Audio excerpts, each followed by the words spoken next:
Hello नमस्कार साथियों, आप सभी का दादू क्लासेज के यूट्यूब चैनल पर हार्दिक स्वागत है। आज हम जो है राजस्थान के वीडियो मेंस के अंतर्गत एक महत्वपूर्ण टॉपिक हमारा बेरोजगारी, इसके बारे में हम विस्तार से चर्चा करेंगे। तो चलिए फिर हमारी क्लास को शुरू करते हैं बिना समय गंवाए। अगर आप हमारे चैनल पर नए हो तो दादू क्लासेज यूट्यूब चैनल को आप सब्सक्राइब जरूर कीजिए और साथ में जो बेल आइकन है उसको भी प्रेस कीजिए।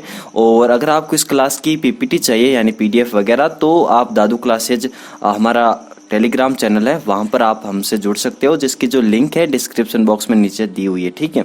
और हम जो है इंस्टाग्राम पर भी मौजूद है, तो वहाँ पर भी आप हमें फॉलो कर सकते हो और हमारे साथ जुड़ करके आप अपनी तैयारी को और मजबूत बना सकते हो। सच्ची बातों को जान लेने का नाम ज्ञान है। सच्ची बातों को जान लेने का नाम ज्ञान है। जो अपनी मेहनत से कुछ कर दिखाए वही महान है। तो आपको महान बनना है और आपको जो है आपके सपने पूरे करने हैं, तो आपको मेहनत अवश्य करनी पड़ेगी। और अगर आप मेहनत कर रहे हो तो आपको सफलता अवश्य प्राप्त होगी मित्रों। तो चलिए फिर आगे बढ़ते हैं। बेरोजगारी को हम पढ़ेंगे। बेरोजगारी की मैं बात करूं तो इसमें हम सबसे पहले देखेंगे बेरोजगारी का सामान्य परिचय देखेंगे, फिर हम जो है इसकी रिपोर्टें वगैरह वगैरह देखेंगे। फिर हम जो है वर्क पावर रेशियो जो होता है उसके बारे में भी चर्चा करेंगे। और फिर जो है हम बेरोजगारी के जो प्रकार, बेरोजगारी से जुड़ी समितियां, इन सब के बारे में चर्चा करेंगे। इस पार्ट में हम इन सब चीज़ों को शामिल करेंगे और अगले पार्ट में हम जो है बेरोजगारी और जब हम गरीबी को पढ़ लेंगे ना, तो गरीबी और बेरोजगारी से जुड़ी हुई योजनाएं, उनके बारे में भी हम चर्चा कर लेंगे अलग क्लास में, ठीक है। तो आगे बढ़ते देखिए। बेरोजगारी की मैं बात करूं तो बेरोजगारी का आशय होता है जिसमें जो व्यक्ति हैं वर्तमान श्रम दर पर तो काम करना चाहते हैं लेकिन उन्हें काम नहीं मिलता है, यानी वो शारीरिक और मानसिक रूप से स्वस्थ है। कोई भी महिला और पुरुष वो काम करना चाहते हैं वो अपनी जीविका चलाने के लिए, लेकिन उसके अनुरूप उन्हें काम नहीं मिल पाता, तो उसे ही हम क्या कहते हैं, बेरोजगार कहते हैं, ठीक है। देखिए, श्रम बल और कार्यबल होता है, क्या होता है, तो श्रम बल में जो होता है वो किसी देश में 15 से 59 वर्ष की आयु के वो लोग जो काम करने के इच्छुक है, यानी श्रम बल यानी काम करने के इच्छुक है। कार्यबल यानी जिनको काम मिल गया है, वो कार्य में लगे हुए हैं। तो 15 से 59 जो वर्ष है ये पीरियड माना जाता है श्रम बल और कार्यबल के अंतर्गत। आगे जब हम देखेंगे कि 15 से 65 जो आयु वर्ग है वो मानता हमारा आईएलओ यानी अंतर्राष्ट्रीय श्रम संगठन। लेकिन अगर मैं बात करूं यहाँ पर श्रम बल और कार्यबल में, तो यहाँ पर 15 से 59 वर्ष की आयु के जो लोग हैं उनको शामिल किया जाता है। तो 15 से 59 वर्ष की आयु के वो लोग जो काम करने के इच्छुक है उस देश की लेबर फोर्स कहलाती हैं। और कार्यबल की मैं बात करूं तो किसी देश में 15 से 59 वर्ष की आयु के वह लोग जो कार्य में लगे हुए उस देश की क्या कहलाती है, वर्क फोर्स यानी कार्यबल कहलाती है। अब बेरोजगारी कैसे काउंट होती है, तो भाई जो काम करने के इच्छुक है उनमें से अगर हम कार्य में जो लगे हुए यानी जिनको कार्य मिल गया उनको अगर निकाल देते हैं तो फिर जो सेंस बचता है वही हमारे बेरोजगार होते हैं। तो बेरोजगारी निकाली जाती है श्रम बल माइनस कार्यबल, यानी काम करने के इच्छुक है और कार्यबल यानी जिनको काम मिल गया। जो सेंस बचे हुए हैं उनको हम किस में डालेंगे, उनको हम डालेंगे बेरोजगार में, ठीक है। आगे बढ़ते हैं। देखिए, भारत में जो है बेरोजगारी से संबंधित आंकड़े एनएसएस जारी करता है, यानी जो राष्ट्रीय नमूना सर्वेक्षण जो कार्यालय है, नेशनल सैंपल सर्वे ऑर्गेनाइजेशन, उसके द्वारा भारत में जो है बेरोजगारी से संबंधित आंकड़े जारी किए जाते हैं। लेकिन मित्रों मैं बात करूं एनएसएसओ की, तो अभी जो है उसने हाल फिलहाल में कोई रिपोर्ट नहीं जारी की थी। उसने जो है लास्ट में एक दौर जो है जारी किया था 2011-12 की उसने लास्ट बार रिपोर्ट जारी की थी। उसके बाद 2017 में उसने रिपोर्ट जारी की थी, लेकिन उसमें जो है बेरोजगारी से एक तरीके से इतनी भारत में बेरोजगारी बताई गई कि उसको मानने से जो इनकार कर दिया, एनएसएसओ ने इनकार कर दिया कि भाई ये हमने रिपोर्ट नहीं जारी की, गलती से पता नहीं किसने लीक कर दी होगी। तो ये जो है उसका काफ़ी एक तरीके से मुद्दा बना था उस समय 2017 के आसपास। तो उसको भी, उससे भी आंकड़े कुछ बाहर निकले हैं, जो लीक हुई रिपोर्ट उसके भी आंकड़े हम पढ़ेंगे। तो इस प्रकार हमने देख लिया कि भारत में अगर हम ऑफिशियल कोई रिपोर्ट जारी करता है बेरोजगारी से संबंधित, तो वो हमारा राष्ट्रीय नमूना सर्वेक्षण कार्यालय।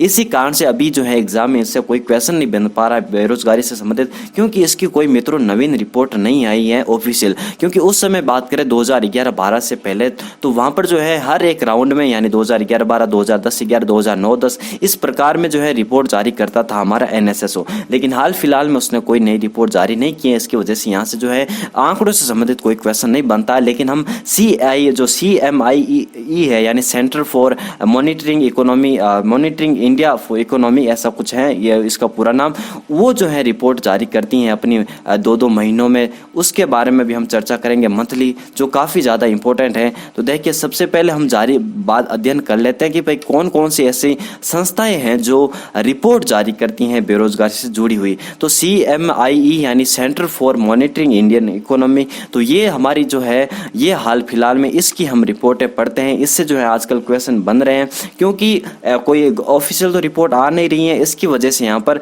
Centre for monitoring Indian economy जो है रिपोर्ट जारी करती है। इसकी स्थापना मित्रों हुई थी 13 अप्रैल 1976 को जो है इसकी स्थापना हुई थी। आप यहाँ पर देख सकते हो 13 अप्रैल 1976 को जो है ये स्थापना इसकी हुई थी, और 46 साल पहले, यानी आज से 46 साल पहले हो गया, तो ये 2020 के अकॉर्डिंग कह रहा है 46 साल पहले।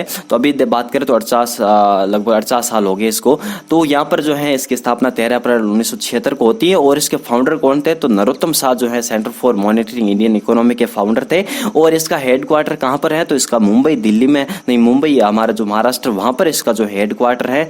और मैं बात करूँ CMI की, तो इसने जो है अपनी रिपोर्ट जारी की थी मित्रों मंथली, यानी बेरोजगारी से जुड़ी हुई। तो 2016 से जो है इसने मंथली रिपोर्ट जारी की थी, और यही जो है आजकल इसकी रिपोर्टों को माना जाता है सत्य, यानी इससे जुड़ा हुआ आजकल क्वेश्चन आ रहे हैं। इसकी रिपोर्ट में जो भी प्रदर्शित किया जाता है कि भाई राजस्थान किस स्थान पर है भारत में, क्या बेरोजगारी की स्थिति है, तो उससे जुड़े हुए क्वेश्चन बन पा रहे हैं। तो वापस चलते हैं हमारी स्लाइड पे, इसकी रिपोर्ट के बारे में हम विस्तार से पढ़ेंगे मित्रों।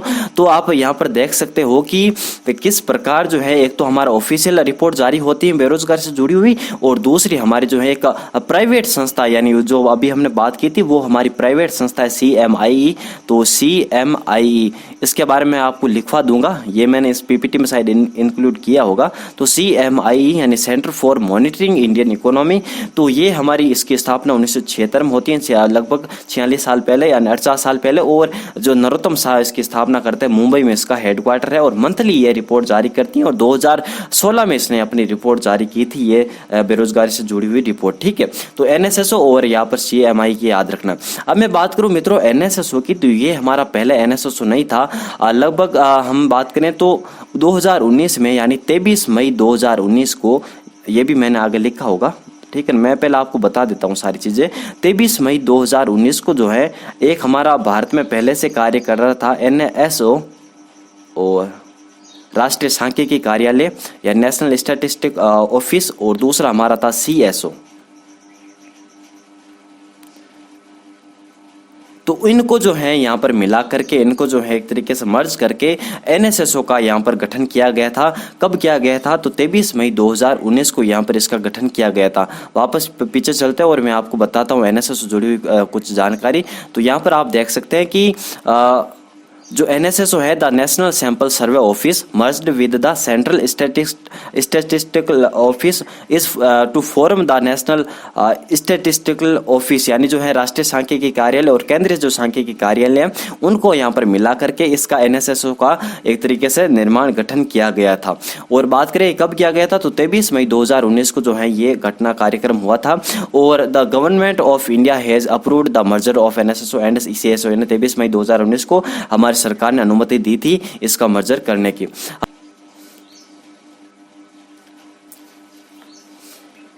तो ये जानकारी थी NSSO और CMIE की। अगली मैं बात करूं तो अर्थव्यवस्था में सामाजिक व आर्थिक व्यवस्था चलाने के लिए रोजगार का होना अनिवार्य है, ऐसा हमारा अनुच्छेद 41 कहता है। ILO यानी जो अंतर्राष्ट्रीय रोजगार श्रम संगठन है उसके आधार पर इसका प्रावधान किया गया।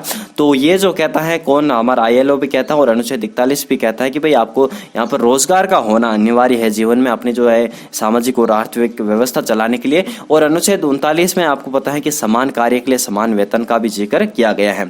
अंतर्राष्ट्रीय श्रम संगठन उसके अनुसार किसी देश की जो श्रम शक्ति है उससे अभिप्राय उन व्यक्तियों से है जो 15 से 65 आयु वर्ग के हैं और जो रोजगार में है तथा वे भी जो है रोजगार की तलाश कर रहे हैं। तो अंतर्राष्ट्रीय श्रम संगठन की परिभाषा कुछ श्रम बल और कार्यबल से अलग हो जाती है, क्योंकि हमने अभी अध्ययन किया था। एक तो यहाँ पर जो अवधि है उसमें अंतर है, क्योंकि ILO जो मानता है 15 से 65 आयु वर्ग, और हमारे जो हम बात करते हैं भारत के संदर्भ में तो हम 15 से 59 वर्ग जो है आयु वर्ग है वो उसको शामिल करते हैं। तो उसके अनुसार किसी देश की जो श्रम शक्ति है उसका क्या अभिप्राय है ILO के अनुसार, तो उन व्यक्तियों से जो कार्य में लगे हुए हैं और जो रोजगार की तलाश कर रहे हैं, यानी कार्य की तलाश कर रहे हैं, तो उनको सबको शामिल किया गया है। लेकिन हम भारत में अध्ययन करेंगे एक चीज का कि जो रोजगार की तलाश में है ना, उसको भी एक बेरोजगारी माना जाता है। घर्षणात्मक जो बेरोजगारी है वो माना जाता है कि एक जॉब से निकाल दिया गया व्यक्ति को और दूसरी जो जॉब की तलाश कर रहा है उसके मध्य जो अवधि होती है उसको हम घर्षणात्मक बेरोजगारी कहते हैं, जो हम यहाँ पर इंडिया में बेरोजगारी माना जाता है इसको। लेकिन ILO जो है वो इसको क्या मानता है कि बेरोजगारी मतलब रोजगार ही मानता है कि इसको जो रोजगार की तलाश में है और रोजगार में लगे हुए हैं। तो श्रम शक्ति से अभिप्राय है ILO का इस प्रकार, ठीक है। और ये अवधि क्या मानता है, तो 15 से 65 आयु जो वर्ग है ये अवधि मानता है।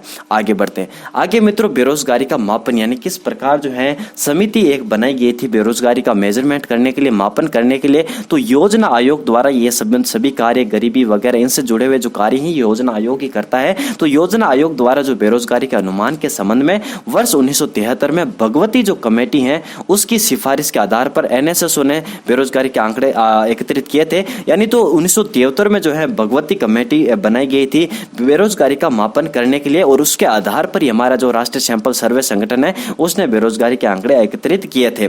और इस कमेटी के सिफारिश के आधार पर बेरोजगारी के जो मापन है 3 आधार पर मित्रों किया गया है बेरोजगारी का मापन।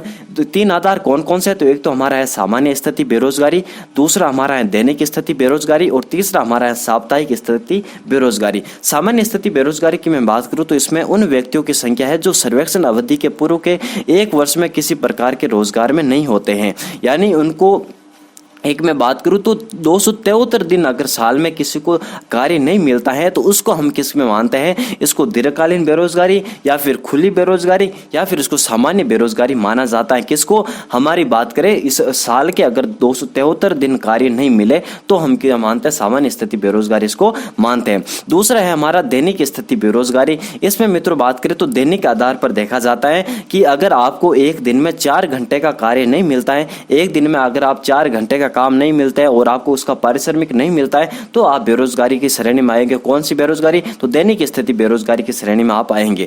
तीसरा हमारा है साप्ताहिक स्थिति बेरोजगारी, यानी इसमें अगर आपको सप्ताह में 1 दिन और 8 घंटे का रोजगार नहीं मिलता, यानी 1 दिन और 8 घंटे का रोजगार आपको नहीं मिलता है मित्रों, तो आप साप्ताहिक स्थिति बेरोजगारी में आएगा। और इसमें जो है सर्वेक्षण के पिछले 1 सप्ताह में जो है व्यक्ति का रोजगार देखा जाता है कि पिछले सप्ताह में आपको कितने घंटे या फिर कितने दिन आपको रोजगार प्राप्त हुआ है। अगर आपको 1 दिन 8 घंटे से अधिक रोजगार प्राप्त हुआ है तो आप साप्ताहिक स्थिति में बेरोजगार में नहीं आओगे। अगर आपको इससे कम रोजगार मिला है तो फिर आप इस वीकली में बेरोजगारी में आएंगे, ठीक है। तो कमेटी के सिफारिश के आधार पर यहाँ पर बेरोजगारी मापन जो 3 आधार पर की गई थी। सामान्य स्थिति बेरोजगारी यानी 273 दिन कार्य नहीं मिलता है साल में, और दैनिक स्थिति बेरोजगारी यानी 1 दिन में 4 घंटे कार्य नहीं मिलता है, और साप्ताहिक स्थिति बेरोजगारी यानी 1 दिन और 8 घंटे का आपको रोजगार नहीं मिलता है 1 सप्ताह के भीतर। तो ये हमारा था बेरोजगारी का मापन। इससे कौन सी कमेटी जुड़ी हुई है, तो 1973 में जो हमारी भगवती कमेटी बनी थी वो हमारी बेरोजगारी से जुड़ी हुई है, ठीक है। आगे बढ़ते हैं।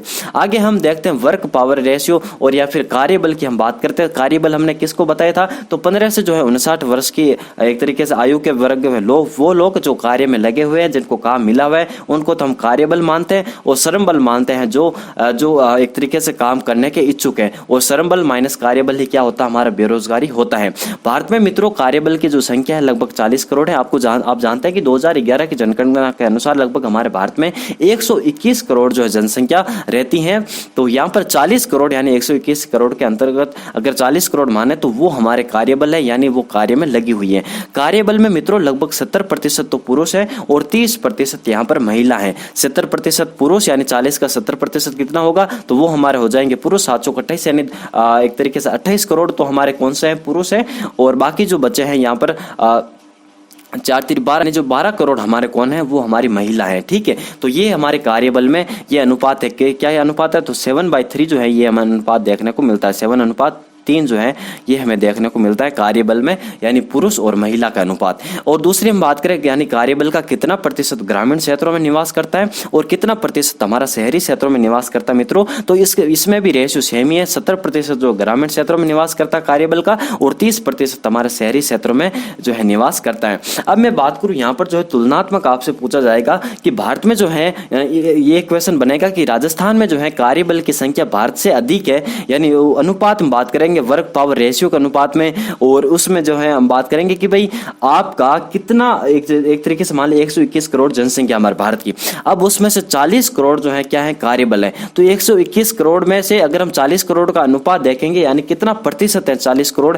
121 करोड़ का, तो वो अनुपात आएगा मित्रों, तो उसको हम क्या कहेंगे, वर्क पावर रेशियो। उसको हम क्या कहेंगे, वर्क पावर रेशियो, यानी जो है कार्यबल अनुपात, वर्क पावर रेशियो, तो उसको हम कहेंगे WPR। तो WPR से यहाँ पर क्वेश्चन बनता है, ये इस प्रकार बनेगा कि भाई आपकी कितनी राजस्थान में जनसंख्या, मान ली यहाँ पर राजस्थान में हमारी 100 लोग रहते हैं। अब 100 लोग में से जो है 20 लोग हैं जो कार्य में लगे हुए हैं। तो इस प्रकार हमारे राजस्थान की क्या वर्क पावर रेशियो होगा, तो 20% हमारे क्या होगा, वर्क पावर रेशियो होगा, WPR होगा। तो उसी प्रकार भारत की मैं बात करूं तो भारत की WPR कितनी है, तो 39.88% यहाँ पर भारत में जो हमें WPR देखने को मिलती है, वर्क पावर रेशियो में भारत में देखने को मिलता है कितना, 39.88%। और दूसरी तरफ हम बात करूं राजस्थान में कार्यशील जनसंख्या, तो वो हमें देखने को मिलती है 43.6%। कितनी देखने को मिलती है, 43.6% जो है हमें कार्यशील जनसंख्या देखने को मिलती है। हम जानते हैं कि राजस्थान में 2011 की जनगणना के अनुसार लगभग 6.85 जो करोड़ रहते हैं, तो उसमें से 299 लाख यानी लगभग एक तरीके से 3 करोड़ मान लो आप, इनको क्या मिला हुआ है, इनको रोजगार मिला हुआ है। तो इस प्रकार आप देख सकते हैं कि राजस्थान में जो है WPR work power ratio Bharat की तुलना में अधिक है। राजस्थान में कितना है मित्रों, तो 43.6% राजस्थान में वर्क पावर रेशियो है, और भारत में बात करूं तो 39.88% है। कितना है भारत में, 39.88। याद कीजिए आप, इसको बार बार रटिए, 43.6% राजस्थान का है, और भारत की मैं बात करूं तो 39.88% है। यहां पर क्या बनेगा, सीधा फैक्ट आएगा कि राजस्थान में WPR भारत से ज्यादा है। तो ये हमारा कथन क्या होगा, हमारा ये कथन क्या होगा मित्रों, ये हमारा कथन क्या होगा, ये हमारा सत्य होगा। तो इस प्रकार यहां से आप क्वेश्चन बन सकता है। आगे बढ़ते हैं, अब हम देखते हैं राजस्थान से जुड़ी हुई सारी जानकारी, यानी राजस्थान में बेरोजगारी, राजस्थान में कार्यबल का क्या अनुपात, क्या एक तरीके से दशा है, हम सारी बातें करते हैं राजस्थान के संदर्भ में। पहले तो राजस्थान में कार्यशील जनसंख्या हमने देखी कितनी है, तो 43.6% यहाँ पर कार्यशील जनसंख्या है। अगर आपको डेटा याद रखना है तो 3 करोड़ लगभग 299 लाख जो यहाँ पर हमें देखने को मिलता है। अगला हमारा मित्रों की ग्रामीण क्षेत्रों में बात करें तो WPR हमारी 41%। ये किसके बारे में बताई जा रहा है, तो ये हमारे भारत के संदर्भ में बताया जा रहा है। अभी हमने देखा था कि भारत की जो WPR कितनी है, तो 39.88%। कितनी है, अभी हमने देखा था, देखिए पिछली स्लाइड में 39.88%। तो ग्रामीण क्षेत्र में बात करूं भारत में WPR, तो वो हमारी है 41%। भारत में कितनी है WPR, 41%, यानी ग्रामीण क्षेत्रों में। और नगरीय क्षेत्रों में बात करूं तो 35% हमारे WPR है।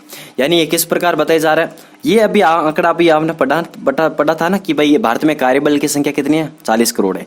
कार्यबल में लगभग कितने प्रतिशत पुरुष है और कितने प्रतिशत महिला, तो 70% पुरुष है और 30% महिला है। यानी इसमें 40 करोड़ का आपको बताया जा रहा है कि इसका इतना भाग पुरुष है, इतना भाग महिला है, और इस 40 करोड़ में ही बताया जा रहा है कि इसका इतना भाग ग्रामीण क्षेत्र में निवास करता है और इसका इतना भाग शहरी क्षेत्र में निवास करता है। ये आंकड़ा आपको बता रहा है कि भाई जो भी ग्रामीण क्षेत्र में निवास करते हैं, यानी मान लीजिए 100 जो लोग हैं ग्रामीण क्षेत्र में निवास करते हैं भारत के, इसमें से 41 जो लोग हैं इनको क्या मिला हुआ, काम मिला हुआ। इनको 41 लोगों को काम मिला हुआ, तो 41 का अगर हम प्रतिशत निकाले 41/100, तो यहाँ पर क्या होगा 100%। तो ये हमारी WPR बता रहा है कि जो ग्रामीण क्षेत्र में जो लोग निवास करते हैं, वो तो अभी हमने आंकड़ा देखा था कि भाई कार्यबल का इतने लोग हैं ये हमें ग्रामीण क्षेत्र में देखने को मिलते हैं, लेकिन WPR आपको ये बता रहा है कि जो भी ग्रामीण क्षेत्र में निवास करता है उनमें से कितने लोग को रोजगार मिला हुआ है, तो वो हम बताते हैं। तो ये हम बताते हैं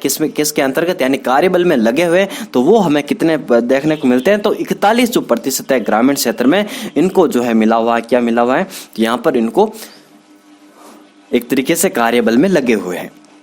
और इस दूसरी तरफ बात करूं नगरीय क्षेत्र में, तो हमारा कितना है मित्रों, 35% है हमें नगरीय क्षेत्र में WPR देखने को मिलती है भारत के संदर्भ में। तो इस प्रकार भारत की टोटल जो है WPR हो जाती है 39.88%। आगे मैं बात करूं राज्य में जो कार्य सहभागिता दर, तो वो हमें कितनी है, 1981 में जो है थी 36. हाँ, तो 36.6% जो थी WPR थी 1981 में, वो जो है 2011 में बढ़कर कितनी हो गई है, तो 43.6% हमारी हो गई है 2011 में। तो 43.6% 2011 में है, और 1981 में कितनी थी, 36.6%। तो यहाँ से एक फैक्ट बन जाएगा कि राज्य में WPR 1981 की 36.6% से बढ़कर वर्ष 2011 में 43.6% हो गई है। यहाँ से आपको जो है क्वेश्चन पूछा जाएगा ऊपर के इन निम्न में से कौन से सत्य हैं या फिर असत्य हैं, तो यहाँ पर ये आपका कथन क्या हो जाएगा मित्रों, तो ये हमारा कथन सत्य हो जाएगा। अभी हमने दो देखा है, एक तो कि राजस्थान में जो WPR है वो हमारी भारत की जो WPR है उसमें से जो है उससे अधिक है, यानी भारत की WPR है उससे यहाँ पर राजस्थान में अधिक है। भारत की कितनी थी, तो भारत में तो 39.88% थी लगभग, और राजस्थान में हमारे 43.6% हमें WPR देखने को मिलती है। वर्ष 2011 की जनगणना के अनुसार राजस्थान में 299 लाख श्रमिक है, जिनमें से 244 लाख जो है ग्रामीण क्षेत्रों में निवास करते हैं और 55 लाख जो है यहाँ पर शहरी क्षेत्रों में निवास करते हैं। तो 244 लाख यानी 299 लाख में से, यानी लगभग 3 करोड़ में से मान लीजिए आपको जो है एक तरीके से 244 लाख यानी लगभग 2.4 करोड़ जो है आपको देखने को मिलेंगे ग्रामीण क्षेत्रों में, और लगभग 0.5 करोड़ आपको देखने को मिलेंगे कहां पर, यानी 50 लाख 55 लाख जो हमें शहरी क्षेत्रों में देखने को मिलेंगे। कौन, श्रमिक हमारे। तो राजस्थान में कितने श्रमिक हैं, 299 लाख, जिनमें से 244 लाख ग्रामीण क्षेत्रों में, 55 लाख हमारे शहरी क्षेत्रों में निवास करते हैं। राज्य में कार्यशील जनसंख्या प्रतिवर्ष कितनी दर से बढ़ रही है, तो यहाँ से एक फैक्ट बन जाएगा कि राज्य में कार्यशील जनसंख्या प्रतिवर्ष 2.2% की दर से बढ़ रही है। ऊपर आपका जो है एक तरीके से होगा निर्देश की निम्न में से कौन सा सत्य है और असत्य, तो ये हमारा कथन क्या हो जाएगा, सत्य हो जाएगा। कौन सा, कि कार्यशील जनसंख्या जो है प्रतिवर्ष कितने प्रतिशत की दर से बढ़ रही है, तो 2.2% की दर से हमारी कार्यशील जनसंख्या बढ़ रही है।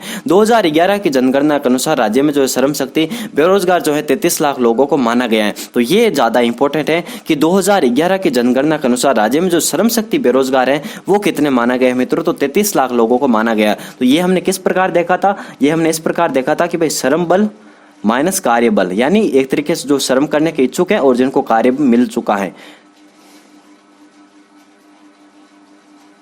तो हमने देखा था कि अभी के 299 लाख जो हैं ये तो इनको तो कार्य मिल चुका है, और 33 लाख जो लोग हैं इनको कार्य नहीं मिला है। तो ये हमारे कौन है, ये हमारे श्रम शक्ति बेरोजगार में आते हैं। तो कितने बेरोजगार हैं, 33 लाख लोगों को बेरोजगारी माना है किसमें, 2011 की जनगणना के अनुसार। मैं यहाँ पर किसी रिपोर्ट की बात नहीं कर रहा हूँ, CMI रिपोर्ट की बात नहीं कर रहा हूँ, ना ही मैं ऐसे NSSO की रिपोर्ट की बात कर रहा हूँ। मैं यहाँ पर केवल बात कर रहा हूँ 2011 की जनगणना के अनुसार। तो उसके अनुसार 33 लाख लोगों को क्या माना है, बेरोजगार माना है, और 299 लाखों को हम क्या माना है, श्रमिक माना है जो बेरोजगारी कर रहे हैं, जिनमें से 244 लाख ग्रामीण क्षेत्रों में और 55 लाख हमारे शहरी क्षेत्रों में निवास करते हैं। आगे देखिए, अब हम देखते हैं राजस्थान में सर्वाधिक WPR वाले जिले। तो राजस्थान में जो सर्वाधिक जो है WPR वाले जिले कौन से हैं, तो हमारा प्रतापगढ़ और चित्तौड़गढ़। कौन कौन से हैं, प्रतापगढ़ और चित्तौड़गढ़। प्रतापगढ़ में कितनी है WPR, 55.5%। चित्तौड़गढ़ में कितनी है, 51.9%। इन डेटा को आप कंठस्थ कर लीजिए मित्रों, 43.6, 39.88, 41, 35, 33 और 299 लाख, 244 लाख, 55 लाख, 33 लाख। इन आंकड़ों को आप जितने अभी हमने देखा था उन सभी को आप कंठस्थ कर लीजिए। अब कुछ नए आंकड़े आते हैं उनको भी आप कंठस्थ कर लीजिए, क्योंकि यहाँ से सीधा एग्जाम में क्वेश्चन बनेगा। तो राजस्थान में सर्वाधिक WPR वाले जिले कौन कौन से हैं, तो एक तो हमारा प्रतापगढ़, दूसरा हमारा चित्तौड़गढ़। किस प्रकार आप याद रखेंगे, तो देख लीजिए, ट्रिक भी देख लीजिए। हम जानते हैं कि हमारे महाराणा प्रताप जो अकबर से लड़े थे अपनी स्वाधीनता के लिए, अपनी स्वतंत्रता के लिए, आजीवन उन्होंने अकबर की अधीनता नहीं स्वीकार की थी। तो इससे हमें क्या देखने को मिलता है कि वो अपनी मातृभूमि से प्रेम करते हैं, वो एकदम एक तरीके से ताकतवर हैं, वो मेहनती हैं, वो अकबर से लोहा ले सकते हैं। तो यहाँ पर हम बात करें तो प्रतापगढ़, चित्तौड़गढ़, प्रताप हो गया, महाराणा प्रताप से आप याद रख सकते हैं कौन सबसे ज्यादा ताकतवर है, महाराणा प्रताप। कौन सबसे ज्यादा मेहनती है, महाराणा प्रताप। तो WPR कहाँ की होगी, तो प्रताप जिस जगह पर भी नाम आएगा तो प्रतापगढ़, हमारा प्रतापगढ़ है, तो वहां पर जो है सबसे ज्यादा WPR देखने को मिलेगी। तो कितनी है, 55.5%, 55.5%। उससे ही आप याद रख लीजिए चित्तौड़गढ़ किस में आता है, हमारा मेवाड़ में आता है। तो वहां आप याद रख सकते हो कि चित्तौड़गढ़ और प्रतापगढ़ 51.9% और 55.5% प्रतापगढ़। तो ये है हमारा राजस्थान में सर्वाधिक WPR वाले जिले। अगर अगली मैं बात करूं न्यूनतम WPR वाले जिले, तो ये आप याद रख लीजिए जयपुर और सीकर को। जयपुर को आप इस प्रकार याद रख लीजिए कि उन्होंने जो है सबसे पहले आमेर के जो राजा थे भारमल वगैरह, इन्होंने जो अधीनता स्वीकार कर ली थी अकबर की। तो वो क्या थे, वो ज़्यादा मेहनती नहीं थे, वो ताकतवर नहीं थे, वो यहाँ पर अकबर से नहीं लड़ सकते थे, वो थोड़े से आलसी थे। मैं ऐसे याद करा रहा हूँ, ठीक है ना, आलसी वगैरह कोई नहीं थे, मैं आपको केवल याद कराने के तरीके से बता रहा हूँ। तो यहाँ आप मान लीजिए कि जयपुर के राजा वगैरह था, ये थोड़े से आलसी थे, उन्होंने अकबर की अधीनता स्वीकार कर ली थी। तो यहाँ पर न्यूनतम WPR हमें कहाँ देखने को मिलेगी, तो हमारे जयपुर में देखने को मिलेगी। और सीकर में, यहाँ पर सीकर जो थोड़ा सा सटाई हुआ है हमारे जयपुर से, ऊपर सीकर आता है प्याले के आकार का, तो सीकर भी आप याद रख लीजिए 37.2%। और सीकर की बात करूँ तो 37.6% WPR हमें देखने को मिलती है। तो इस प्रकार आपको चारों जो है याद होंगे। राजस्थान में सर्वाधिक WPR वाले जिले कौन कौन से, प्रतापगढ़ और चित्तौड़गढ़। प्रतापगढ़ की तो 55.5% और चित्तौड़गढ़ की है 51.9%। और राजस्थान में न्यूनतम WPR वाले जिले कौन कौन से, तो हमारा जयपुर है 37.2% और सीकर है हमारा 37.6%। आगे बढ़ते हैं,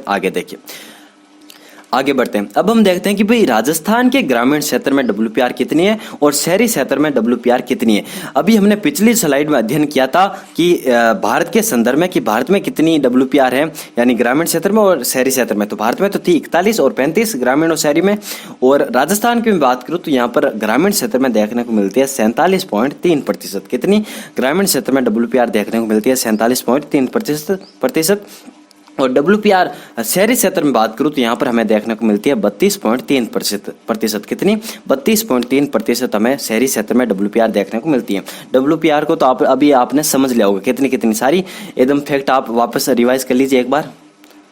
तो ये जो अभी हमने देखा था कि ग्रामीण क्षेत्र में बात करें तो यहाँ पर भारत की WPR कितनी थी 41 और राजस्थान की कितनी है ग्रामीण क्षेत्र में, तो 47 अधिक है राजस्थान में। यस, नगरीय क्षेत्र में कितनी थी 35 और बात करें शहरी क्षेत्र में तो 32। तो यहाँ पर फैक्ट बन जाता है कि राजस्थान में जो है शहरी क्षेत्र में WPR भारत की जो शहरी क्षेत्र में WPR है उससे कम है, नगरीय क्षेत्र में उससे कम है, ग्रामीण क्षेत्र में जो है उससे अधिक है। और ऑल ओवर की मैं बात करूं तो वो हमारी क्या है, वो अधिक है। भारत की WPR से राजस्थान में WPR अधिक है। आगे बढ़े तो राजस्थान में अगर मैं पुरुषों की WPR की मैं बात करूं तो 51 है और ग्रामीण नहीं जो महिलाओं की बात करूं WPR तो हमारी 35 है। कितनी है 51.5 तो हमारी पुरुषों की WPR है और महिलाओं की WPR हमारी कितनी है 35.1%।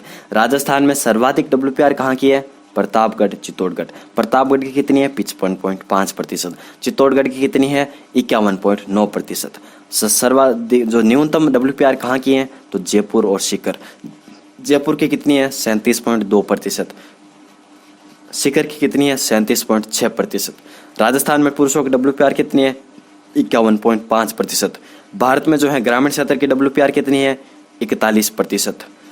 भारत में जो है नगरीय क्षेत्र की WPR कितनी है 35% सॉरी। और राजस्थान की ग्रामीण क्षेत्र की WPR कितनी है तो हमारी कितनी है 47.3%। और राजस्थान में ग्रामीण क्षेत्र की WPR कितनी है तो वो हमारी है कितनी 32.3%। ठीक है, आगे बढ़ते हैं।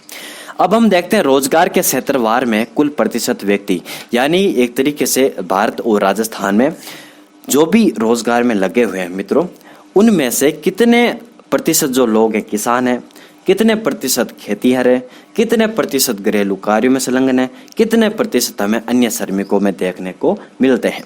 तो राजस्थान की मैं बात करूं तो किसान कितने हैं तो यहाँ पर 45.6% जो कार्यबल का वो है 45.6% किसमें, यानी किसान है। किसान ही कार्य करते हैं कितने 45.6%, यानी जो श्रमिक जो लगे हुए हैं जो कार्यबल में उसका 45.6% जो है किसान है।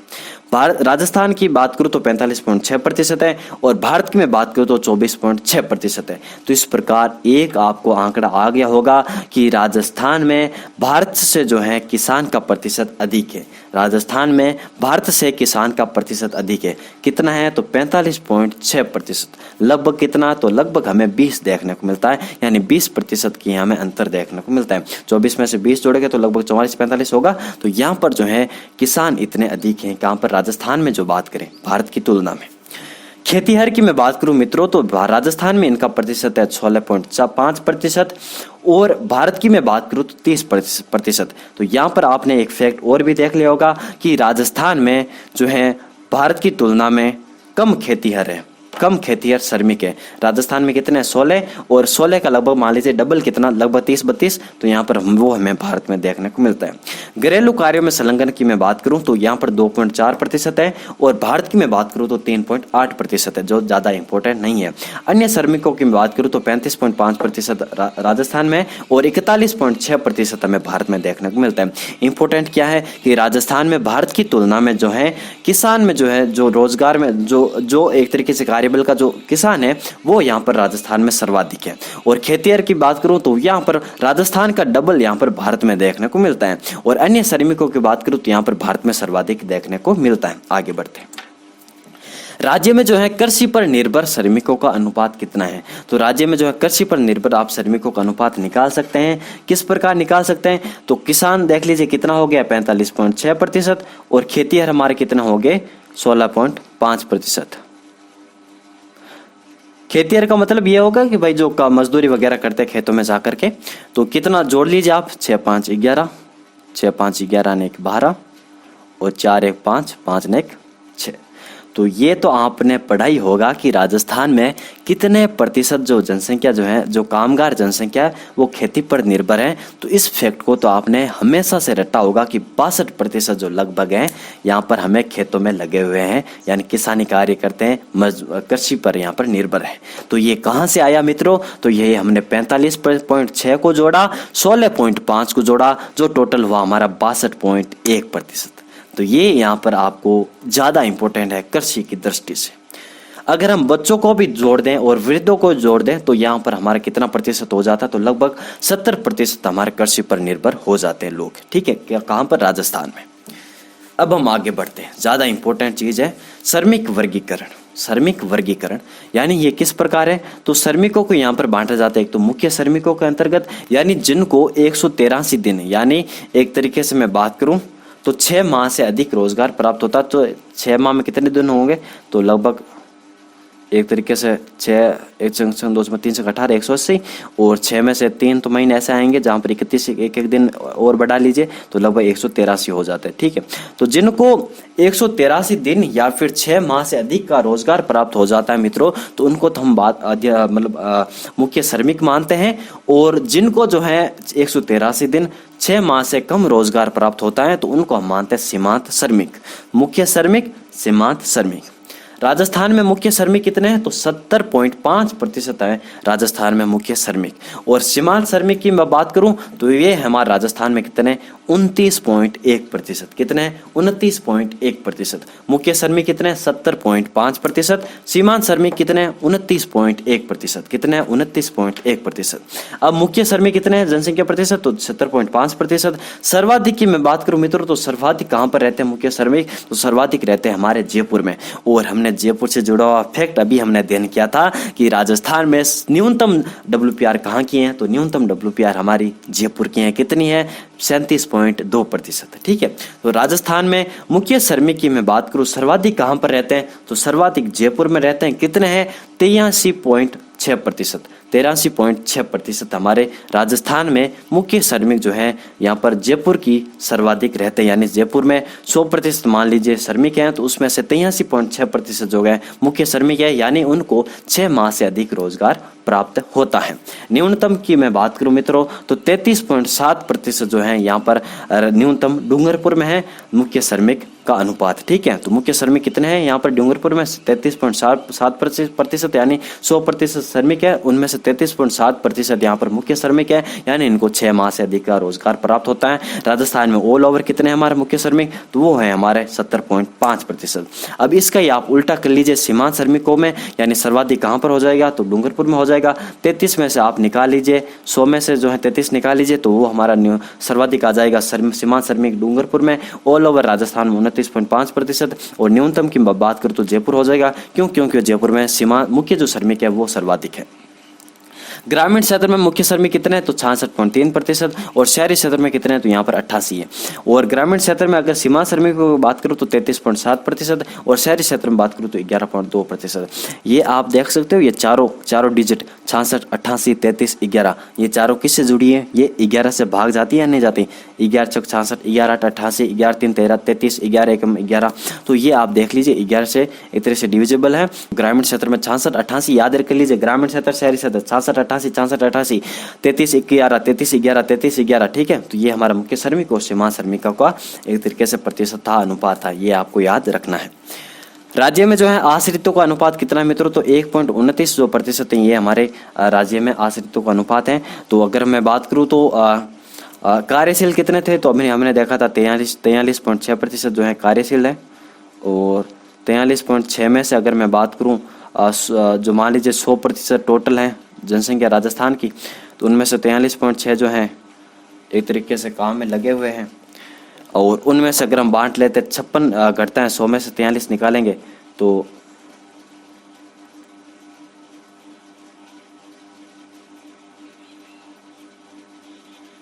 56.4% जो लगभग क्या है निर्भर है, यानी वो कार्य नहीं करते हैं, वो कार्यशील जनसंख्या पर निर्भर है, ठीक है। तो 56.4% यहाँ पर, और 43.6% कार्यशील है।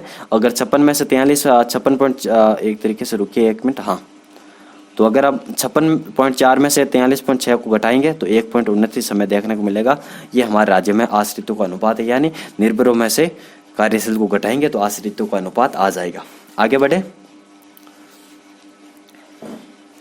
सबसे ज्यादा इंपॉर्टेंट यहां से क्वेश्चन बनेगा एग्जाम में, कहां पर, वीडियो में। देखिए ये क्या है, ये अब हम बात करते हैं एनएसएसओ की रिपोर्टों की, सीएमआई की रिपोर्टों की, और एनएसएसओ की रिपोर्ट की। राजस्थान में जो है वर्ष 2011-12 की रिपोर्ट के अनुसार कितनी बेरोजगारी है, केवल हम 2011-12 की चर्चा करेंगे। क्यों? क्योंकि एनएसएसओ ने लास्ट बार अपनी ऑफिशियल रिपोर्ट जारी की थी 68वें दौर में, तो ये रिपोर्ट जो ऑफिशियल रिपोर्ट है उसके बाद से यहाँ पर किसी भी प्रकार की रिपोर्ट प्रकाशित नहीं हुई है एनएसएसओ के द्वारा, यानी ऑफिशियल रिपोर्ट। तो इसकी वजह से अब जो है लगभग 10 साल हो गए हैं इस रिपोर्ट को निकले हुए। तो यहाँ से जो है अब क्वेश्चन बनेगा तो सीधा ऊपरी तौर पर क्वेश्चन बनेगा, ज्यादा डिटेल के अंदर नहीं घुसेगा। क्यों नहीं घुसेगा? क्योंकि मित्रों इससे जो भी क्वेश्चन बनना था वो बन गया था। 2016 की मैं बात करूं तो वीडियो मेंस का एग्जाम हुआ था, तो उसमें सीधा सीधा क्वेश्चन आया था इस रिपोर्ट के अनुसार। तो यहाँ पर भी यही क्वेश्चन बनेगा, इसमें से थोड़ा डीप में अगर पूछ लिया जाए तो हो सकता है, अदरवाइज इससे कोई मुझे नहीं लगता क्वेश्चन बनेगा, या फिर बनेगा तो ऊपरी तौर पर यहाँ पर क्वेश्चन बनेगा। अदर में बात करूँ रिपोर्टों की, यानी 2011-12 के पहले की रिपोर्टों की, तो उनके बारे में चर्चा करने की कोई आवश्यकता नहीं है। जो मैंने आपको यहाँ पर इंक्लूड किया है रिपोर्टों की, अगर आप उनको ही पढ़ लेंगे तो ये काफ़ी हो जाएगा। और जो भी चीज़ें जो हमें याद रखनी है, यानी पिछले दौरों की, वो भी हमने इसमें इंक्लूड की है, यानी इंपॉर्टेंट की। सारी रिपोर्टों को हमें देखने की कोई ज़रूरत नहीं है। देखिए राजस्थान में कुल बेरोजगारी कितनी है 2011 में एनएसएसओ रिपोर्ट के अनुसार, तो 1.2%। कितनी है? 1.2%। इसमें से पुरुष वर्ग कितना है तो 1.4%। महिला कितना है? महिला वर्ग कितना है तो 0.7%। साधुनी 14, साधुनी 14, साधुनी 14, 14 लिख लीजिए। याद हुआ कि नहीं हुआ? हो गया। 1.2 ऑल ओवर बेरोजगारी किसके अनुसार? एनएसएसओ के अनुसार 2011-12 में राजस्थान में 1.2% कुल बेरोजगारी। पुरुष वर्ग की मैं बात करूँ तो 1.4%, महिला वर्ग की मैं बात करूँ तो 0.7%। ग्रामीण क्षेत्र में कितनी बेरोजगारी तो 0.7%। कितने पुरुष वर्ग में कितनी है तो ग्रामीण क्षेत्र में तो 0.9%, महिला वर्ग में कितनी है तो 0.4%। शहरी क्षेत्र में बेरोजगारी कितनी है 3.1%, पुरुष वर्ग में कितनी है 3.2%, महिला वर्ग में कितनी है 2.4%। किस प्रकार याद रखेंगे? देखिए 1.2, 0.7, 1.14 नहीं 1.4, 0.7, 1.4, साधुनी 14, पुरुष महिला ऑल ओवर राजस्थान में। ठीक है, अब हम बात करते हैं ग्रामीण क्षेत्र की। यहाँ पर एक आप चीज ध्यान से देखिए एक चीज को, कि ग्रामीण क्षेत्र में बेरोजगारी शहरी क्षेत्र की जो बेरोजगारी उसकी तुलना में ग्रामीण क्षेत्र में बेरोजगारी कम है। पॉइंट निकल गया, याद हो गया कि ग्रामीण क्षेत्र में शहरी क्षेत्र की तुलना में बेरोजगारी कम है। शहरी क्षेत्र में कितनी है 3.1%, ग्रामीण क्षेत्र में कितनी है 0.7%। ठीक है। पुरुष वर्ग कितना है 0.9 और महिला बात करें तो 0.4 किसके अंतर्गत, ग्रामीण क्षेत्र के अंतर्गत। 0.9 0.7 इसका 0.4 इसका मीडियम क्या होगा तो 0.7 होगा। शहरी क्षेत्र में 3.1, पुरुष वर्ग में कितना 3.2 और महिला में कितना 2.5। 32 25 32 25 32 25 32 25 32 25 31 31 32 25 31 32 25 31 32 25 31 32 25 0.7 0.9 0.4 0.7 0.9 0.4 1.2 1.4 0.7। आगे बढ़े। 61वें दौर में यानी 2004-5 में राजस्थान में बेरोजगारी कितनी थी तो 5.25% थी, 5.25% थी। 55वें दौर में कितनी थी 1999-2000 में तो ये हमारी थी 3.13%। कितनी थी 3.13%। 55वें दौर में 1999-2000 में थी 3.13% और 61वें दौर में थी हमारी 5.25%। ये आंकड़ा आपको क्या बता रहा है कि 1999-2000 के बाद राजस्थान में बेरोजगारी बढ़ी है, राजस्थान में बेरोजगारी बढ़ी है। 2004-5 के बाद 2011-12 तक राजस्थान में बेरोजगारी क्या हुई है, घटी है। राजस्थान में क्या हुई, बेरोजगारी घटी है। दौर तो आप समझते हो ना, सालों को माना जाता है 2004-5 2005 से 2006-7 2007-8 1999 2000 2001 2002 2003 इस प्रकार दौर माने जाते हैं।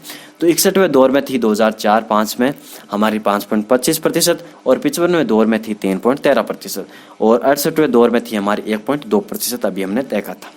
64वें दौर में मित्रों उसके अनुसार राजस्थान देश में सबसे कम बेरोजगारी में तीसरे स्थान पर था। तो ये यहाँ पर क्वेश्चन बनेगा कि देश में सबसे कम बेरोजगारी में तीसरे स्थान पर था किस दौर के अनुसार, तो 64वें दौर के अनुसार। 64वें दौर के अनुसार। उससे पहले की बात करें, उससे बाद की बात करें तो राजस्थान में जो है स्थिति अच्छी नहीं रही थी बेरोजगारी की दृष्टि से। तो यहाँ पर केवल 64वें दौर में हमारे राजस्थान तीसरे पायदान पर पहुंचा था सबसे कम बेरोजगारी के भीतर। 2017-18 में मैंने आपको बात की थी, एनएसएसओ की रिपोर्ट लीक वगैरह हुई थी और उसको बाद में एक तरीके से एनएसएसओ ने इनकार भी कर दिया था, सरकार ने इनकार भी कर दिया था। लेकिन उससे जो आंकड़े बाहर निकल गए थे, उसके जो है आंकड़े चौंका देने वाले थे। क्यों चौंका देने वाले थे? क्योंकि इसमें राजस्थान भारत में सबसे ज़्यादा जो है बेरोजगारी बढ़ी हुई थी। भारत की मैं बात करूं मित्रों तो भारत में 2017-18 की रिपोर्ट के अनुसार एनएसएसओ की 6.1% भारत में बेरोजगारी दर थी। और शहरी क्षेत्र में बात करूं तो ग्रामीण क्षेत्र से अधिक बेरोजगारी, ये तो हम जानते ही हैं, ग्रामीण क्षेत्र में कम बेरोजगारी है और शहरी क्षेत्र में सर्वाधिक बेरोजगारी है। तो 2017-18 में एनएसएसओ की रिपोर्ट के अनुसार राजस्थान में बेरोजगारी की मैं बात करूं तो वो है हमारी 5.0%। देखिए 2011-12 में थी हमारी 1.2% और आने वाले 5-6 सालों में हमारी बढ़ कर के होगी 5.0%। इस प्रकार ये आंकड़े चौंका देने वाले हुए या नहीं हुए? क्योंकि एक तो बता रहा है कि 5.25 से हम लेकर आए हैं 1.2%, यानी इतना तो घटाया है, और 1.2 से आपने 7-8 सालों में केवल 5.0% कर दिया है। तो ये सरकार की नाकामयाबी दिखाती है, नहीं दिखाती है। और ये इसलिए हुआ क्योंकि इस काल में 2014 के बाद में आपको पता है कि यहाँ पर मोदी सरकार है, यानी बीजेपी की सरकार।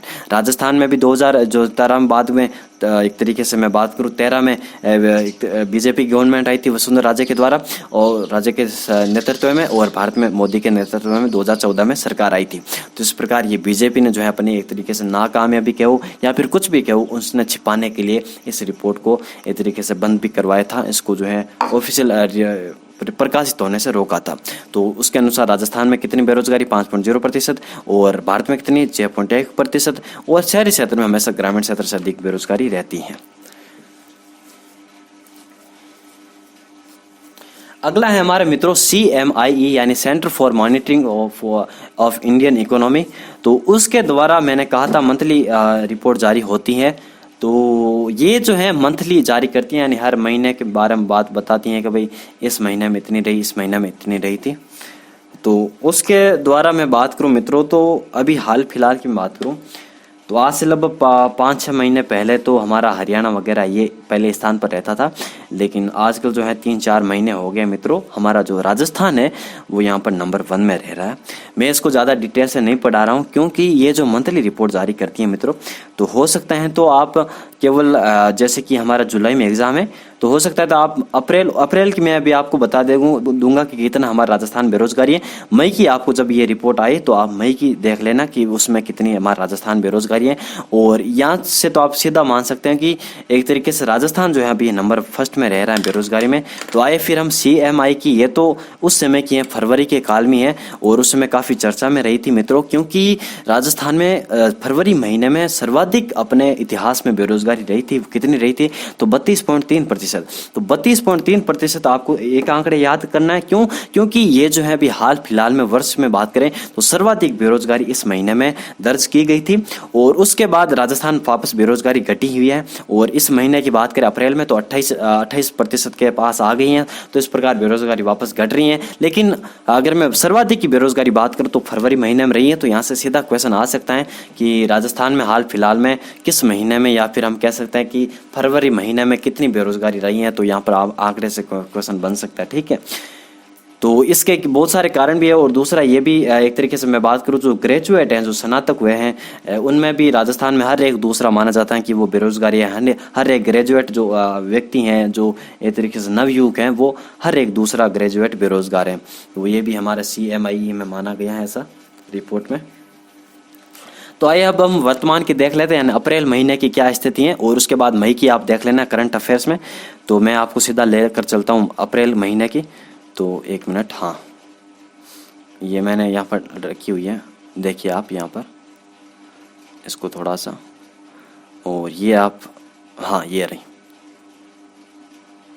थोड़ा सा मैं यहाँ पर जूम कर देता हूँ। यहाँ पर देखिए, पहले तो मैं भारत की बता देता हूँ। तो भारत में देख सकते हैं यहाँ पर 7.3% आपको दिखाई दे रही होगी। ये 16 मई 2022 तक है अनएम्प्लॉयमेंट रेट। तो आज डेट है 16 मई, तो उस तक यहाँ पर राजस्थान में कितनी बेरोजगारी है, यानी भारत में, तो 7.3% जो है ये हमें देखने को मिल रही है। और अर्बन की मैं बात करूँ मित्रों तो 8.6% है।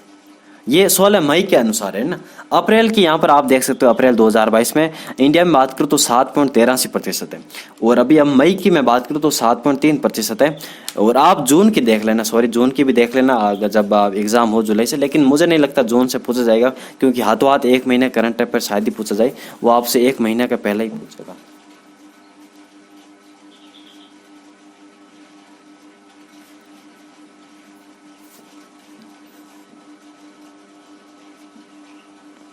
ठीक है, तो यहाँ पर अर्बन में कितनी है, तो 9.22% अर्बन में अप्रैल 2022 के अनुसार, और इंडिया में हमारी 7.83% और रूरल में 7.18%। तो यहाँ पर देख सकते हैं अर्बन का जो हमेशा रेशियो ज़्यादा ही होता है। और मई की बात कर लीजिए तो मई में 7.3% है इंडिया में अभी, और अर्बन में हमारी 8.6% और रूरल में हमारी कितनी 6.7%। सबसे इम्पोर्टेंट चीज़ पर आते हैं हमारी राजस्थान बात कर लेते हैं। यहाँ पर आप देख सकते हैं राजस्थान में कितनी है 8.8% है। किसके अनुसार, तो मई के अनुसार, मई 2022 के अनुसार हमारे राजस्थान में कितनी है बेरोजगारी, तो 28.8% है। कितनी है 28.8, कितनी है 28.8। ठीक है, तो ये आप देख सकते हैं आंकड़ा। और ये अभी हमने बताया था आपको कि 32 पॉइंट लगभग पहुंची थी फरवरी में।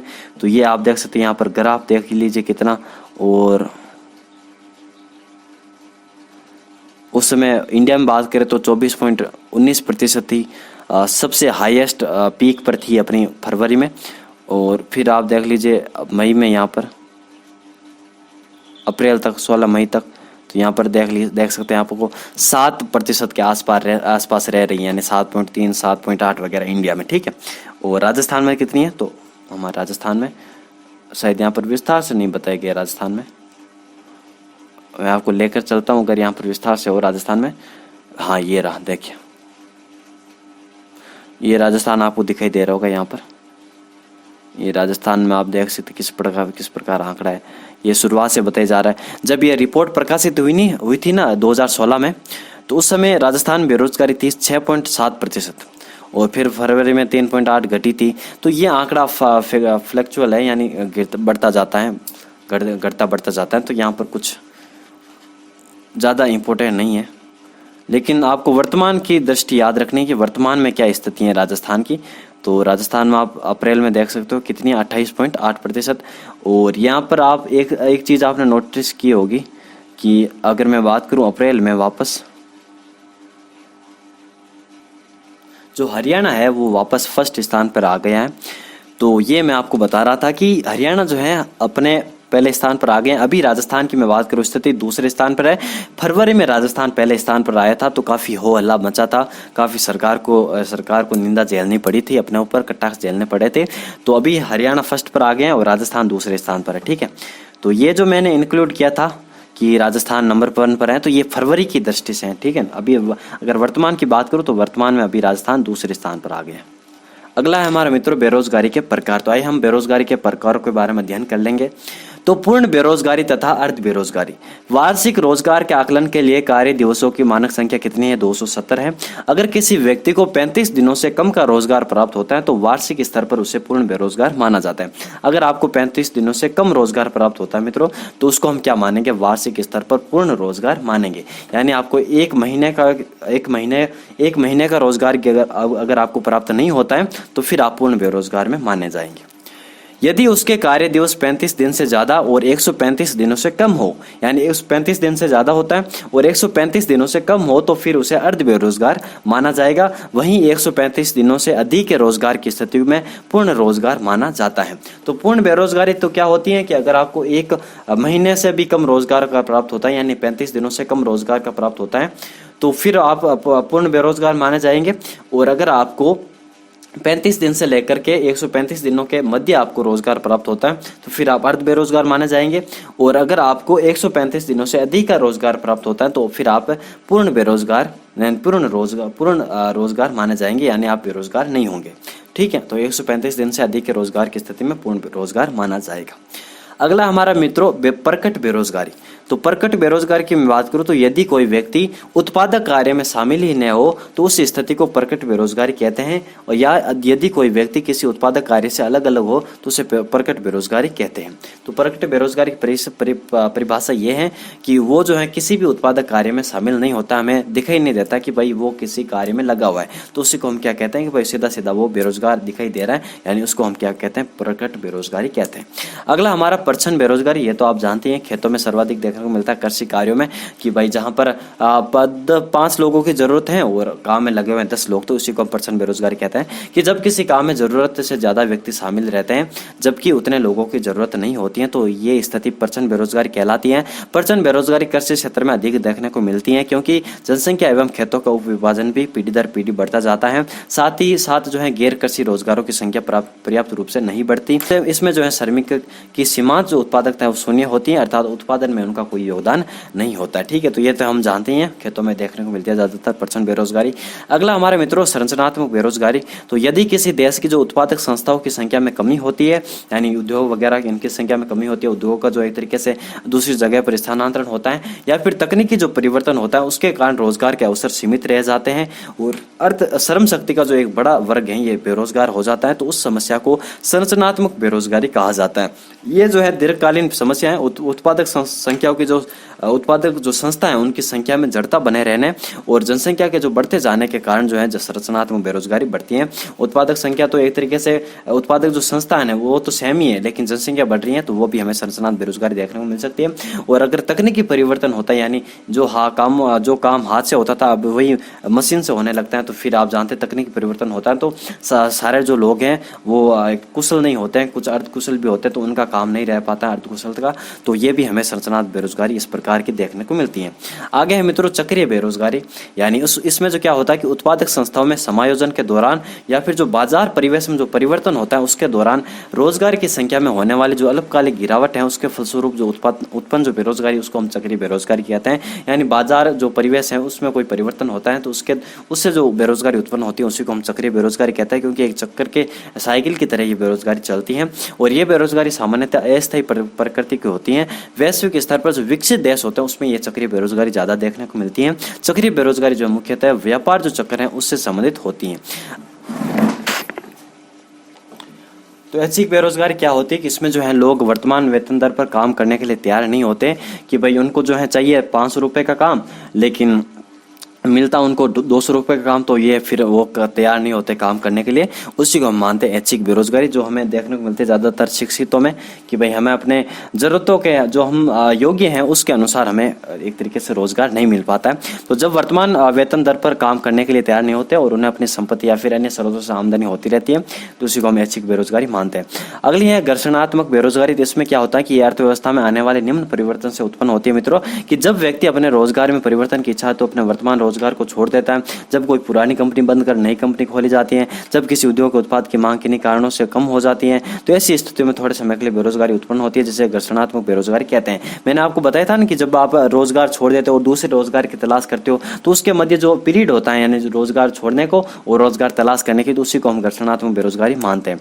अगली है हमारी अनैच्छिक बेरोजगारी, यानी जब कोई व्यक्ति प्रचलित दर पर काम करने की इच्छा रखता है लेकिन उसको काम उपलब्ध नहीं होता है, उसी को हम क्या मानते हैं, अनैच्छिक बेरोजगारी।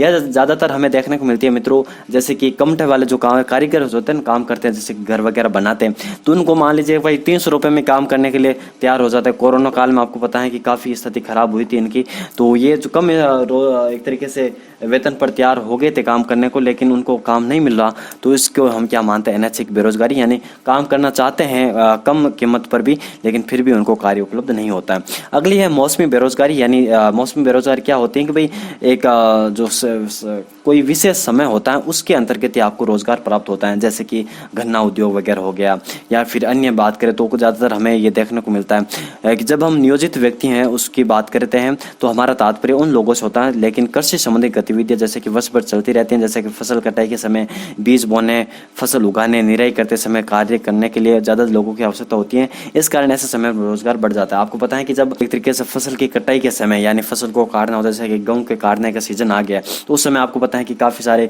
इनकी जरूरत पड़ जाती है मजदूरों की, तो उस समय उनके लिए एक तरीके से रोजगार का अवसर आता है। लेकिन जब जैसे गेहूं कट जाता है उसके बाद वो बेरोजगार हो जाते हैं, तो उसी को हम मौसमी बेरोजगारी मानते हैं। ठीक है, तो ये ज़्यादातर हमें जो है भूमिहीन जो होते हैं बेचारे जो मजदूर वगैरह, उनमें ज़्यादातर देखने को मिलती है, क्योंकि उनकी ज़रूरत तभी होती है जब उनकी एक तरीके से फसल कटाई होती है, या फिर फसल को बोया जाता है, या फिर निराई वगैरह या फिर निनाण वगैरह ये करवाया जाता है, तो उसी समय उनकी ज़रूरत होती है। अगली बात करें अस्थायी बेरोजगारी, तो उसमें यह होता है कि उस समय विशेष के दौरान उत्पन्न होती है जब श्रमिक एक उत्पादन प्रक्रिया से दूसरी प्रक्रिया की ओर चले जाते हैं, तो ये हमारी अस्थायी बेरोजगारी होती है। यानी नियोक्ता जो है कामगारों की खोज में रहते हैं और कामगार रोजगार की तलाश में, जब तक ये दोनों नहीं मिलते तब तक बेरोजगारी बनी रहती है। ठीक है, तो ये इसी प्रकार की है जिस प्रकार घर्षणात्मक बेरोजगारी हमने देखा था कि एक व्यक्ति कोई रोजगार छोड़ देता है और फिर दूसरे रोजगार की तलाश करता है, तो अस्थायी बेरोजगारी में ये आ जाता है कि भाई जो आदमी, मान लीजिए मैं एक तरीके से काम करना चाहता हूँ किसी कोचिंग में, और कोचिंग वाला भी मुझे ढूंढना चाह रहा है कि भाई मुझे एक ऐसा व्यक्ति चाहिए जो मेरी कोचिंग में अच्छी तरीके से पढ़ा पाए, और मैं ढूंढ रहा हूँ कोई कोचिंग के बारे में कि भाई मैं वहाँ पर जाकर पढ़ूँ। तो जब तक मैं और कोचिंग वाले नहीं मिलेंगे तब तक जो बीच का जो पीरियड होता है उसको हम अस्थायी बेरोजगारी मानते हैं। यानी ये अस्थायी बेरोजगारी कब खत्म हो जाएगी पता नहीं चलेगा, यानी कब मैं एक तरीके से रोजगार में लग जाऊंगा ये पता नहीं चलेगा, तो इसको हम मानते हैं अस्थायी बेरोजगारी के अंतर्गत। तो ये हमने चर्चा की मित्रों, अस्थायी बेरोजगारी, चक्रीय बेरोजगारी, ऐच्छिक बेरोजगारी, यानी जो हमारी बेरोजगारी प्रकार हैं इनके बारे में चर्चा की। हमने आंकड़े देखे, हमने जो है WPR को विस्तार से पढ़ा, हमने जो श्रमिकों के बारे में विस्तार से पढ़ा, हमने जो है राजस्थान भारत की तुलना की कुछ संबंधों में, हमने जो है बेरोजगारी का मापन भी किया, हमने जो है बेरोजगारी का सामान्य परिचय भी देखा। आगे हम अध्ययन करेंगे जब गरीबी का मैं लेसन लेकर आ जाऊंगा, उसके बाद हम गरीबी और बेरोजगारी दोनों से जुड़ी हुई जो योजनाएं है उनके बारे में हम एक क्लास में अध्ययन कर लेंगे। तो मिलते हैं आपसे नेक्स्ट वीडियो में। धन्यवाद।